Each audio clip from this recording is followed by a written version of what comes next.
Fernando, professor universitário, você é um cara que respeita a imprensa.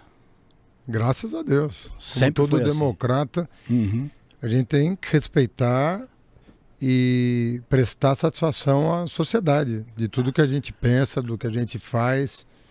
Eu acredito muito nisso. O homem público tem que estar sempre aberto à imprensa. Eu fiz essa pergunta muito mais como provocação do que para Claro, conhecimento. não, mas você tem razão. Exatamente, porque as manchetes de agora, né, estão dizendo que a equipe do Tarcísio de Freitas, seu principal e único adversário do segundo turno, mandou o cinegrafista apagar um vídeo do tiroteio quando ele estava na favela. Paraisópolis. Né, Paraisópolis.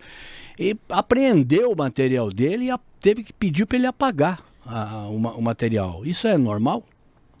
Olha, eu estou me baseando exclusivamente na reportagem da Folha de São Paulo, que está liberada no portal UOL, que é do mesmo grupo. Exato. Quando acontece um crime, qualquer que seja, e ali é um crime de homicídio no caso, você tem que preservar os elementos, todos, para que a autoridade policial chegue e possa esclarecer o que aconteceu. Então a atitude correta de qualquer cidadão cumpridor da lei é preservar a cena e os elementos necessários para o esclarecimento do episódio. E obviamente que isso é uma violação da lei, isso aí não tem a menor dúvida disso. Houve uma violação da lei, porque isso é um elemento para a formação do diagnóstico, né, do que aconteceu. Aliás, o primeiro pronunciamento que houve logo após esse triste episódio foi o pronunciamento seu, condenando o fato, condenando o ato. Claro, todo episódio que envolve violência, que custou a vida de uma pessoa, podia custar a vida de muitas outras, né? Ali é uma comunidade de pessoas trabalhadoras e mães de família. Eu conheço muito bem Paraisópolis. E a gente fica chocado com o que aconteceu. Mas, repito, né, quando acontece um episódio desse, você tem elementos que podem permitir a autoridade policial, né, num inquérito, apurar com mais fidelidade, né, o que houve, você tem que preservar os elementos. Eduardo. Sejam testemunhas, documentos, imagens, tudo, áudios. Você tem que preservar esses elementos. Sem dúvida. Verdade. A parte da questão criminal, que obviamente tem que ser apurada, é o que você falou, está absolutamente correto.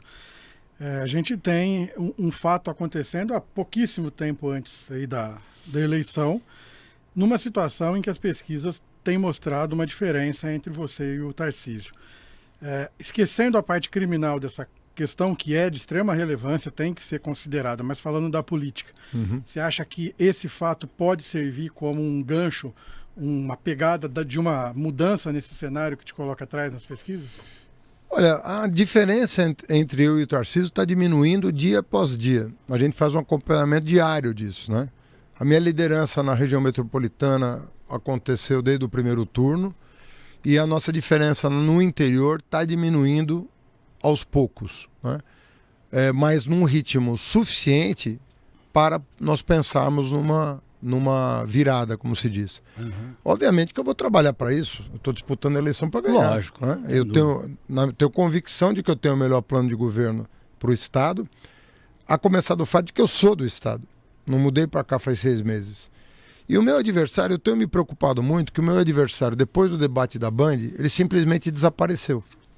E não aparece. Ele tem recusado convites para entrevista, convite para sabatina e convite para debate. Só debate comigo foram 3 cancelados, Record, SBT e Cultura. Então eu penso que uma pessoa que acabou de mudar para São Paulo deveria ter um mínimo de respeito com a população e se expor. Se a pessoa tem confiança no seu taco, se ele se acha o melhor governador para liderar o estado de São Paulo, ele tem que se expor. Eu me exponho sempre que tenho oportunidade, porque eu confio na capacidade de convencer as pessoas de que as minhas ideias vão contribuir para o desenvolvimento do Estado. Tenho certeza do que eu estou falando.